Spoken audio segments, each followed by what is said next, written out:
नमस्कार दोस्तों, स्वागत है आपका एमसीक्यू आईक्यू में। और आज मैं आपको 15 अगस्त के करंट अफेयर पढ़ाऊंगा और आज इंडिपेंडेंस डे है। तो वीडियो शुरू करते हैं और ये लेक्चर डेली सुबह 6 बजे आता है। देखिए आज है 15 अगस्त और आप मुझे एक क्वेश्चन बताओ कि ये कौन सा नंबर का इंडिपेंडेंस डे है। तो देखिए 79 है ना, 79 फुली ईयर हो चुके हैं कंप्लीट, हमें फ्रीडम मिले हुए। 1947 में देश आजाद हुआ था। और अगर इंडिपेंडेंस डे की बात करेंगे तो 80वां इंडिपेंडेंस डे है इंडिया का। और आपको याद रखना है इस बार की थीम क्या है। इस बार की थीम है 150 ईयर ऑफ वंदे मातरम। तो वंदे मातरम को 150 साल हो चुके हैं। और युवा शक्ति फॉर विकसित भारत, तो ये थीम याद रखना है, युवा शक्ति फॉर विकसित भारत एट द रेट 247। तो ये थीम याद रखो, ये जरूर आएगी, युवा शक्ति फॉर विकसित भारत एट द रेट 247। तो थीम याद रखना है 150 year of Vande Mataram and युवा शक्ति फॉर विकसित भारत। और ये 80वां इंडिपेंडेंस दा 79 फुल्ली ईयर हो चुके हैं फ्रीडम के लिए, फ्रीडम को हमारे इंडिया के लिए। यानी कितना ड्यूरेशन हम कंप्लीट कर चुके हैं, कितना टाइम पास कर चुके हैं। तो 79 ईयर जो है ना कंप्लीट कर चुके हैं। और 80 ईयर मतलब 80 इंडिपेंडेंस डे मतलब काउंटिंग जो हिस्टोरिक सेलिब्रेशन हमने करा है उसका 80वां साल है। तो आज के लेक्चर स्टार्ट करने से पहले जो प्रीवियस लेक्चर्स में पढ़ा चुका हूँ वो उसका रिवीजन करेंगे। और जो क्वेश्चन में कवर नहीं करा पाया था वो भी मैं आपको इसमें कवर कराऊंगा। हाल ही में एनसी सोजान ने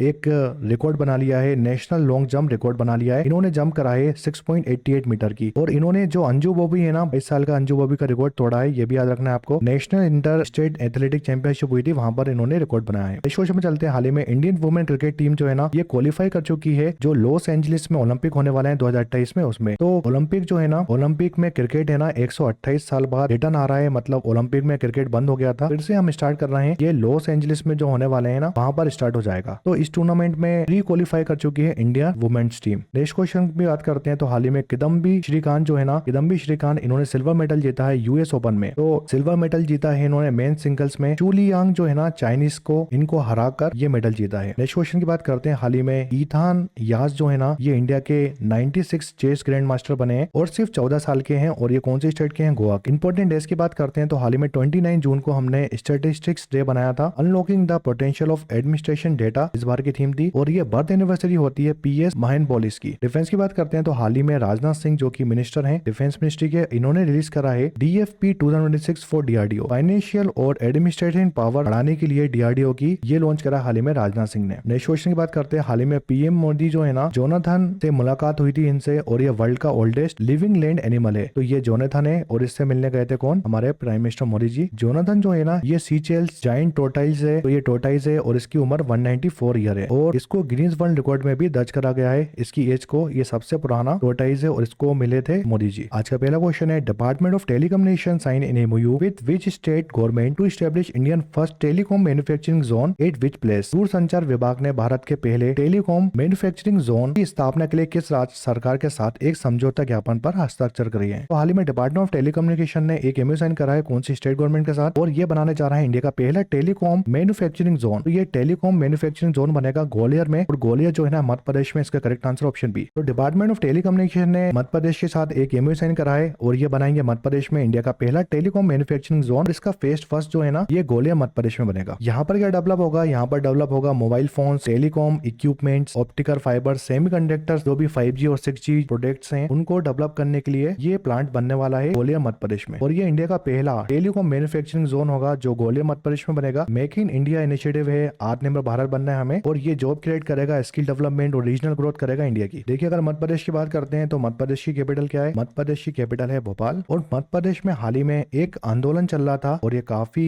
न्यूज में था, यानी इंस्टाग्राम न्यूज में था। न्यूज वाले नहीं बताते इसको, सिर्फ इंस्टाग्राम की जो न्यूज है ना वहां पर ये आंदोलन देखने को मिलेगा आपको। इसका नाम है चीता आंदोलन। तो ये मध्य प्रदेश में जो केन बेतवा प्रोजेक्ट चल रहा है ना उसको रोकने के लिए था। केन बेतवा लिंक प्रोजेक्ट चल रहा है, तो केन और बेतवा को हमें जोड़ना है। इसका लिंक प्रोजेक्ट है ना, उसके चलते जो चीता आंदोलन है ना लोगों ने करा है, चीता में लेट गए हैं लोग। तो ये आंदोलन मध्य प्रदेश में था और ये काफी न्यूज में था। नेक्स्ट क्वेश्चन में चलते हैं। तो हाल ही में मध्य प्रदेश जो है ना इंडिया की चौथी स्टेट बनी है। ये इंडिया की चौथी स्टेट बनी है मध्य प्रदेश, जिसने अपने स्टेट में पास करा है uniform civil code bill. Uniform civil code bill pass करने वाली इंडिया की चौथी स्टेट बनी है कौन? मध्य प्रदेश। इससे पहले ये बिल उत्तराखंड ने पास करा है, गुजरात ने पास करा है और असम स्टेट ने पास करा है। तो ये चारों स्टेट का नाम याद रखना है। नेक्स्ट क्वेश्चन की बात करते हैं। तो हाल ही में एक और महोत्सव हुआ था मध्य प्रदेश में जिसको बोलते हैं योगा महोत्सव। तो योगा महोत्सव जो है ना 2026 का, ये भी मध्य प्रदेश में हुआ था। और ये 12th इंटरनेशनल योगा डे जो हुआ था वहां पर, उसके लिए ये महोत्सव हुआ था खजुराहो में। तो खजुराहो में योगा महोत्सव हुआ था मध्य प्रदेश में। देखिए मध्य प्रदेश में जबलपुर आपने नाम सुना होगा। जबलपुर जो है ना ये नर्मदा रिवर के किनारे है। नर्मदा रिवर, माँ नर्मदा जो है यहाँ से होकर गुजरती हैं। तो जबलपुर में बरगी डैम है, ये काफी न्यूज में था। बरगी डैम बना था 1974 में, और ये कौन से रिवर के ऊपर है, तो नर्मदा रिवर के ऊपर है। और इसमें जो बोट क्राइसिस हुआ था जिसकी वजह से 9 लोग खत्म हो गए थे, इसलिए ये न्यूज में था। तो आपको याद रखना है, बरगी डैम 1974 में बना था, नर्मदा रिवर के ऊपर, जबलपुर में है, मध्य प्रदेश में। देखिए एक रिपोर्ट आई थी और इस रिपोर्ट में बताया है कि मध्य प्रदेश में इंडिया में सबसे ज्यादा वल्चर्स हैं। तो नंबर ऑफ वल्चर्स सबसे ज्यादा कहाँ देखने को मिलेंगे आपको, तो वल्चर सबसे ज्यादा आपको देखने को मिलेंगे इंडिया में, वो भी मध्य प्रदेश में मिलेंगे। और मध्य प्रदेश में एक नेशनल पार्क है जिसको बोलते हैं Kuno national park. Kuno national park में इंडिया की फर्स्ट चीता सफारी भी स्टार्ट हुई है। तो चीता जो है ना,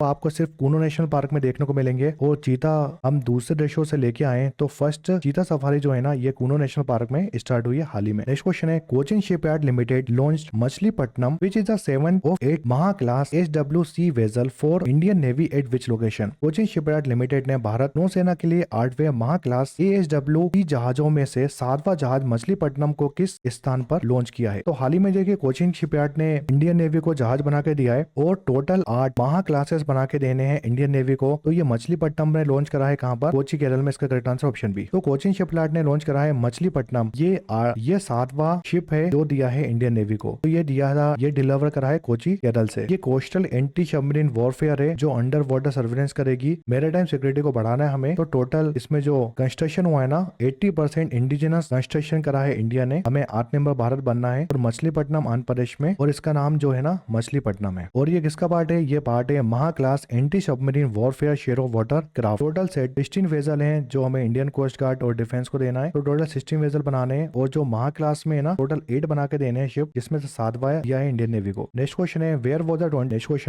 the 2026 ISSF world cup rifle and pistol stage held from 20 to 29 July 2026। 20 से 2026 तक ISSF विश्व कप राइफल और पिस्तौल चरण का आयोजन कहाँ किया गया है। हाल ही में इंटरनेशनल शूटिंग स्पोर्ट फेडरेशन है ना, इसने वर्ल्ड कप कराया था राइफल और पिस्टल का। ये कहाँ पर हुआ था, तो ये हुआ था हैंगजू चाइना में। इसका करेक्ट आंसर ऑप्शन बी। तो वो हाल ही में 2026 का इंटरनेशनल शूटिंग स्पोर्ट फेडरेशन ने वर्ल्ड कप कराया था राइफल और पिस्टल का, ये हैंगजू चाइना में हुआ था। और टॉप कंट्री की बात करते हैं, सबसे ज्यादा मेडल किसने जीते हैं, तो सबसे ज्यादा मेडल जीते हैं चाइना ने, टोटल 18 मेडल जीते हैं, जिसमें 7 गोल्ड है। सेकंड नंबर पे यूएस आता है, थर्ड नंबर पे इंडिया आता है। देखिए इंडिया और यूएस ने टोटल 4 मेडल जीते हैं, मगर यूएस ने जो गोल्ड जीते हैं ना, वो 2 जीते हैं, और इंडिया ने 1 गोल्ड जीता है, इसलिए यूएसए की पोजीशन सेकंड नंबर पर है। तो गोल आधारित करता है कि पोजीशन किसके पास होगी। अगर मान लो यहाँ पर इंडिया के पास 7 गोल्ड होते और चाइना के पास 1 गोल्ड होता ना, भले उसके 18 टोटल गोल्ड है, तो इंडिया पहली पोजीशन में होता। अगर इंडियन मेडल की बात करते हैं, तो गोल्ड मेडल किसने जीता है इसमें, ईशा सिंह ने जीता है वुमेन 25 मीटर पिस्टल में। तो इंडिया ने 1 गोल्ड जीता है, 1 सिल्वर जीता है, और 2 ब्रॉन्ज जीते हैं। तो 1 तो गोल्ड हो गया, 1 सिल्वर किसने जीता है, शेन याम विज ने जीता है वुमेन 10 एयर पिस्टल में, और ब्रॉन्ज जीता है मनु भाकर ने, और सोनम मास्कर और हिमांशु डिल्लो ने। तो इन्होंने मिस टीम में जीता है 10 मीटर एयर राइफल में। मनु भास्कर जो है ना, इन्होंने 20 मीटर पिस्टल में वुमेन ब्रॉन्ज मेडल जीता है। तो ये इनके नाम याद रखना है आपको, जो इंडिया ने गोल्ड जीते ना उनके। नेक्स्ट क्वेश्चन है, what was the theme for international tiger day celebrated on 29 जुलाई 2006। हाल ही में 29 जुलाई को हमने अंतरराष्ट्रीय बाघ दिवस बनाया है। इसका थीम क्या था, इस बार की थीम थी को existence in action scaling solution for people and tiger. इसका करेक्ट आंसर ऑप्शन बी। और ये काफी ज्यादा इंपॉर्टेंट क्वेश्चन है। इंटरनेशनल टाइगर डे होता है ना, हम 29 जुलाई को बनाते हैं हर साल। इसकी थीम भी याद रखना है आपको। देखिए हाल ही में 29 जुलाई को हमने इंटरनेशनल टाइगर डे बनाया था टाइगर हैबिटेट को कंजर्व करने के लिए वर्ल्ड वाइड। इस बार की थीम थी को existence in solution in action. जो था टाइगर था, टाइगर को पैंथरस टाइगरस बोलते हैं, वर्ल्ड का लार्जेस्ट कैट है, और थर्ड लार्जेस्ट और लैंड कार्निवोरस है टाइगर। देखिए प्रोजेक्ट टाइगर की बात करते हैं। प्रोजेक्ट टाइगर इंडिया में लॉन्च हुआ था, और ये 1 अप्रैल 1973 में लॉन्च हुआ था। हमें टाइगर को कंजर्व करना है, तो टाइगर कंजर्वेशन प्रोजेक्ट था ये। अगर ग्लोबल टाइगर फोरम की बात करते हैं, तो ये लॉन्च हुआ था 1994 में। वर्ल्ड की एक लौती इंटर गवर्नमेंटल ऑर्गेनाइजेशन है जो डेडिकेटेड ऑर्गेनाइजेशन बनी है फॉर टाइगर कंजर्वेशन के लिए। तो टाइगर कंजर्वेशन के लिए सिर्फ एक लौती फोरम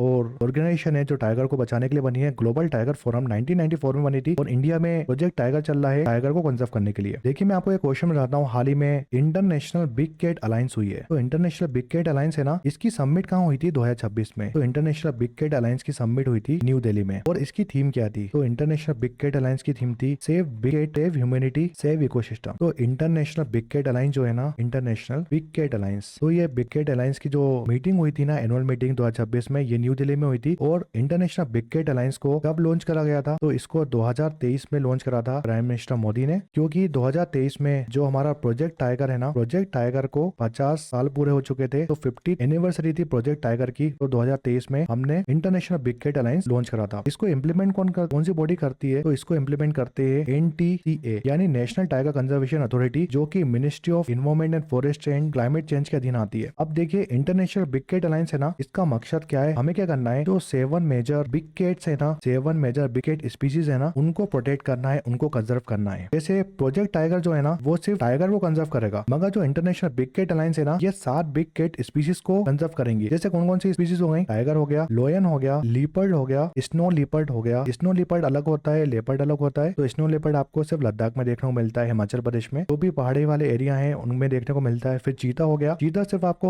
कूनो नेशनल पार्क में देखने को मिलता है, इंडिया में चीता थे नहीं, तो हम दूसरे देशों से लेके आए थे। फिर बात करते हैं प्यूमा जो होता है और जैगुआर। प्यूमा और जैगुआर दोनों अलग होते हैं। तो ये टोटल 7 बिग कैट स्पीशीज हैं जिसको प्रोटेक्ट करना है। इंटरनेशनल बिग कैट अलायंस का ये मकसद है, 2023 में मोदी जी ने लॉन्च करा था। अब इसमें कितने मेंबर कंट्री हैं, तो टोटल 24 कंट्री जो है ना इसकी मेंबर है, और 5 जो है ना ऑब्जर्वर कंट्री है। 5 ऑब्जर्वर कंट्री है, कौन कौन सी, कजाकिस्तान, नामीबिया, थाईलैंड, इक्वाडोर और वियतनाम। ये 5 ऑब्जर्वर कंट्री है, बाकी 24 मेंबर हैं इस अलायंस के। और बिग कैट अलायंस है ना, इसके प्रेसिडेंट कौन है ये भी याद रख लो। तो इंटरनेशनल बिग कैट अलायंस के जो प्रेसिडेंट है ना, उनका नाम है भूपेंद्र यादव। अब आपको एक क्वेश्चन बताता हूँ मैं, अगर टाइगर की बात करते हैं तो हाईएस्ट नंबर ऑफ टाइगर कौन सी स्टेट में आपको देखने को मिलेंगे, यानी सबसे ज्यादा टाइगर पॉपुलेशन है ना इंडिया में कौन सी स्टेट के पास है। ये इंडिया की बात हो रही है। तो टोटल 785 टाइगर जो है ना, ये सिर्फ मध्य प्रदेश में है। मध्य प्रदेश जो है ना, सबसे ज्यादा पॉपुलेशन है मध्य प्रदेश में टाइगर्स की। सेकंड नंबर पे कर्नाटका आता है, कर्नाटका के पास टाइगर है ना 563 टाइगर है कर्नाटका स्टेट में। फिर आता है उत्तराखंड 560। चौथे नंबर पे महाराष्ट्र आता है। महाराष्ट्र में जो टाइगर की पॉपुलेशन है 444 है। तो हाईएस्ट पॉपुलेशन जो है ना टाइगर की वो है यहाँ पर, वो मध्य प्रदेश में। अगर मैं लोयन की बात करता हूँ, सबसे ज्यादा लोयन आपको देखने को मिलते हैं कहाँ पर, तो इंडिया में एक ऐसी स्टेट है बस जहाँ पर आपको लोयन देखने को मिलेंगे, वो भी गुजरात है। इंडिया की एक लौती स्टेट है गुजरात जिसमें लोयन देखने को मिलते हैं, और 891 लोयन की पॉपुलेशन है इंडिया में। अब ऐसे आप लेपर्ड की बात कर लो, तो लेपर्ड इंडिया में देखने को मिलते हैं मध्य प्रदेश में सबसे ज्यादा। लीडिंग स्टेट है मध्य प्रदेश, सेकंड नंबर पे महाराष्ट्र है, तीसरे नंबर पे कर्नाटका स्टेट है। लेपर्ड आपको 3 स्टेट में देख लो। और फिर स्नो लेपर्ड की बात करते हैं, तो मैंने आपको अभी बताया था स्नो लेपर्ड आपको सबसे ज्यादा देखने को मिलेंगे लद्दाख में। लद्दाख में स्नो लेपर्ड मिलेंगे आपको लगभग 4477। सेकंड नंबर पे जो स्टेट आती है वो उत्तराखंड आती है, फिर हिमाचल प्रदेश आती है। फिर चीता की बात करते हैं, तो चीता भी आपको कहाँ देखने को मिलेंगे, मध्य प्रदेश जो है ना एक लौती इंडिया की स्टेट है जिसमें आपको चीता देखने को मिलते हैं। वो भी कौन सा नेशनल पार्क है, कूनो नेशनल पार्क। फिर नेक्स्ट बिग कैट अलायंस की बात करते हैं, हम जैगुआर की बात करते हैं, तो जैगुआर इंडिया में देखने को नहीं मिलते। उसके बाद प्यूमा जो है ना, प्यूमा भी इंडिया में देखने को नहीं मिलते। तो ये स्पीशीज हैं कुछ, तो आपको याद होना चाहिए, इस एग्जाम में क्वेश्चन आता है। देखिए एक क्वेश्चन बताता हूँ मैं आपको, मध्य प्रदेश स्टेट है ना, मध्य प्रदेश में सबसे ज्यादा टाइगर देखने को मिलते हैं, यानी पॉपुलेशन सबसे ज्यादा टाइगर की मध्य प्रदेश में। और एक रिपोर्ट आई थी कि सबसे ज्यादा जो टाइगर डेथ हुई ना वो कहाँ पर हुई है, तो वो भी मध्य प्रदेश में हुई है। ये क्वेश्चन है ना, ये याद रखना है आपको, कभी भी पूछ सकता है डीप में। नेक्स्ट क्वेश्चन है, who become the third women in history to receive the prestigious field medal following Maryam Mirzakhani and Mariana वायजश्का। तो मरियम मिर्जा खानी और मरियाना वायजश्का के बाद प्रतिष्ठित फील्ड मेडल प्राप्त करने वाली इतिहास की तीसरी महिला कौन बनी है। देखिए आपको पता होना चाहिए, ये प्रेस्टिजियस फील्ड मेडल है ना, ये कौन सी फील्ड में देखने को मिलता है, तो ये मैथमेटिशियन का एक अवार्ड है, हाईएस्ट अवार्ड है मैथमेटिशियन को मिलता है, जो अब तक की हिस्ट्री में 3 वुमेन ऐसी हैं जिसको ये प्रेस्टिजियस फील्ड मेडल मिला है। और ये काफी ज्यादा इंपॉर्टेंट क्वेश्चन है। 2014 में मरियम मिर्जा खानी को मिला था, 2022 में मेरियाना वायोजशा को मिला था, और 2026 में ये प्रेस्टिजियस अवार्ड मिला है होंग वोंग को। इसका करेक्ट आंसर ऑप्शन ए, और ये चाइनीज मैथमेटिशियन है। तो ये हिस्ट्री की तीसरी वुमेन जिसको फील्ड मेडल मिला है 2026 का, और काफी ज्यादा इंपॉर्टेंट क्वेश्चन है। हाल ही में इंटरनेशनल मैथमेटिक्स यूनियन ने ये अवार्ड दिया था यूएसए में, फील्ड मेडल अवार्ड, और ये पहली चाइनीज वुमेन है जिसको ये अवार्ड मिला है, तो ये याद रखना है आपको। और ये तीसरे नंबर की वुमेन है जिसको अब तक ये अवार्ड मिल चुका है। बाकी 2026 में किसको अवार्ड मिला है, तो जॉन पार्डोन जो कि यूएसए के, इनको अवार्ड मिला है। यू डेंग चाइना के, इनको अवार्ड मिला है। और यू डेंग और होंग वेंग है ना, ये फर्स्ट चाइनीज बने हैं जिसको ये अवार्ड मिला है, आपको याद रखना है। फिर जैकोब कनाडा के, इनको अवार्ड मिला है। होंग वोंग जो कि चाइना के हैं, चाइना की वुमेन है, इनको ये अवार्ड मिला है, मैथमेटिशियन अवार्ड। देखिए फील्ड मेडल की बात करते हैं, तो ये 1936 में क्रिएट करा था, ये ट्रस्ट अवार्ड है। जॉन चार्ल्स फील्ड जो है ना, इनकी याद में अवार्ड दिया जाता है। अब एक क्वेश्चन याद रख लो, जो फील्ड मेडल है ना, कौन से 2 इंडियन ओरिजिन मैथमेटिशियन है जिसको फील्ड मेडल मिला है अब तक, तो 2014 में मंजुल भार्गव जो है ना, इनको अवार्ड मिला था। और अक्षय वेंकटेश 2022 में। सिर्फ 2 इंडियन ऐसे हैं, 2 इंडियन ओरिजिन ऐसे हैं जिसको फील्ड मेडल मिला है। नेक्स्ट क्वेश्चन है, the ministry of tribal affairs sign in 3 MOU with CSIR national botanical research institute Lucknow for conservation of which category of plant species. हाल ही में मिनिस्ट्री ऑफ ट्राइबल अफेयर ने CSI और NBRI जो कि लखनऊ बेस्ड इंस्टीट्यूट है उसके साथ MOU साइन करा है कंजर्व करने के लिए कौन सी प्लांट स्पीशीज को। रेयर, डेंजरस और थ्रेटेंड मेडिसिन प्लांट स्पीशीज होती है ना, उसको कंजर्व करने के लिए ये MOU साइन हुआ है। तो हाल ही में मिनिस्ट्री ऑफ ट्राइबल अफेयर ने MOU साइन करा है CSIR और RI के साथ इनको कंजर्व करना है रेयर इंडेंजरस और थ्रेशेंड प्लांट स्पीशीज होती है उनको। नेक्स्ट क्वेश्चन है मोटिवली को limited sign an MOU with Tamil Nadu to establish in auto component manufacturing facility with investment of 300 crore at which location. हाल ही में मोटिवली को लिमिटेड है ना, इसने MOU साइन करा है तमिलनाडु में और ये एस्टैब्लिश करेंगे ऑटो कंपोनेंट मैन्युफैक्चरिंग फैसिलिटी जिसमें इन्वेस्टमेंट होगा 300 करोड़ रुपए का। कौन सी लोकेशन में ये बनेगा? तो ये बनेगा टी पोर्ट पिल्लापक्कम इंडस्ट्रियल पार्क जो कि कांचीपुरम में है तमिलनाडु में। इसका करेक्ट आंसर ऑप्शन बी। इसका करेक्ट आंसर ऑप्शन है। हाल ही में DIIPC तमिलनाडु ने MOU साइन करे हैं, 4 एग्रीमेंट साइन करे हैं। तो पहला एग्रीमेंट एजुकेशन के लिए, दूसरा फील्ड मैन्युफैक्चरिंग के लिए है, तीसरा फील्ड नोडेक्स यानी ग्लोबल कैपेसिटी सेंटर बनेगा चेन्नई में, और चौथा जो एग्रीमेंट है ना ये रिसर्च एंड डेवलपमेंट सेंटर बनने वाला है चेन्नई में, और ये first advance analytic engine centre होगा जो तमिलनाडु में बनेगा। अगर एजुकेशन की बात करते हैं तो यूनिवर्सिटी ऑफ वेस्टर्न ऑस्ट्रेलिया है ना, ये अपना कैंपस खोलने वाली है चेन्नई तमिलनाडु में। नेक्स्ट क्वेश्चन है Odisha government digital Bharat Nidhi and BSNL sign a 3-party agreement to implement the amendment Bharat net program with the total financial outlay. अरे में उड़ीसा गवर्नमेंट डिजिटल भारत निधि और BSNL ने एक 3-party एग्रीमेंट करा है और ये इम्प्लीमेंट करेंगे भारत नेट प्रोग्राम। इसमें कितना पैसा खर्च होने वाला है? तो इसमें पैसा खर्च होगा लगभग 33,884 करोड़ रुपए। तो उड़ीसा गवर्नमेंट भारत डिजिटल निधि और BSNL ने 3-party एग्रीमेंट करा है, ये इम्प्लीमेंट करेंगे लगभग 33,000 करोड़ रुपए खर्च करके भारत नेट प्रोग्राम। तो ये भारत नेट प्रोग्राम है क्या मेनली? तो हमें क्या करना है, जो ऑप्टिकल फाइबर है ना उनकी कनेक्टिविटी बढ़ानी है लगभग 50,000 विलेजेस में, 50,000 विलेजेस में 7,000 ग्राम पंचायत में जो ऑप्टिकल फाइबर कनेक्टिविटी है ना उसको इम्प्लीमेंट करना है। नेक्स्ट क्वेश्चन है on which date the world ranger day observe annually to honour ranger killed and injure in the line of duty and celebrate their role protecting natural heritage. हर साल हम world ranger day का बनाते हैं, तो ये बनाते हैं 31 जुलाई को। इसका करेक्ट आंसर ऑप्शन बी। तो 31 जुलाई को वर्ल्ड रेंजर डे बनाते हैं। जो भी रेंजर्स ड्यूटी के दौरान अपनी जान जोखिम में डालते हैं उनको बचाने के लिए, उनको सद्बुद्धि देने के लिए ये दिन मनाया जाता है। तो रेंजर डे बनाते हैं हम 31 जुलाई को। Ranger guidance in changing plant इस बार की थीम थी। नेक्स्ट क्वेश्चन है who was appointed as the director of financial intelligence unit of India for tenure 5 year succeeding Pankaj Kumar Mishra. हाल ही में कौन डायरेक्टर बने फाइनेंशियल इंटेलिजेंस यूनिट के इंडिया में 5 साल के लिए? इनका नाम है सत्यपाल कुमार। इसका करेक्ट आंसर ऑप्शन बी। तो सत्यपाल कुमार जो है ना ये अपॉइंट हुए हैं डायरेक्टर फाइनेंशियल इंटेलिजेंस यूनिट जो कि मिनिस्ट्री ऑफ रेवेन्यू के अधीन आती है, और मिनिस्ट्री ऑफ रेवेन्यू जो है ना मिनिस्ट्री ऑफ फाइनेंस के अधीन आती है। तो ये बने हैं सत्यपाल कुमार। नेक्स्ट क्वेश्चन है Indian mobile congress 2026 recognise in Asia largest digital technology forum is jointly organised by which entity. तो हाल ही में इंडिया की मोबाइल कांग्रेस हुई है और ये लार्जेस्ट डिजिटल टेक्नोलॉजी फोरम थी। इसको कौन सी ऑर्गेनाइजेशन ने कराया था? तो DOT यानी डिपार्टमेंट ऑफ टेलीकम्युनिकेशन और साथ में cellular operator association of India ने इसको कराया था। इसका correct answer option A. Next question है Deendayal Antyodaya Yojana national rural livelihood mission under the ministry of rural development sign in 3 year non financial MOU with project concern international to stating which entities through the public procurement. ग्रामीण विकास मंत्रालय के तहत दीनदयाल अंत्योदय योजना और राष्ट्रीय ग्रामीण आजीविका मिशन ने सार्वजनिक खरीद के माध्यम से किन्हें मजबूत करने के लिए प्रोजेक्ट कंसर्न इंटरनेशनल के साथ 3 साल का गैर वित्तीय MOU पर हस्ताक्षर करे। तो हाल ही में दीनदयाल उपाध्याय नेशनल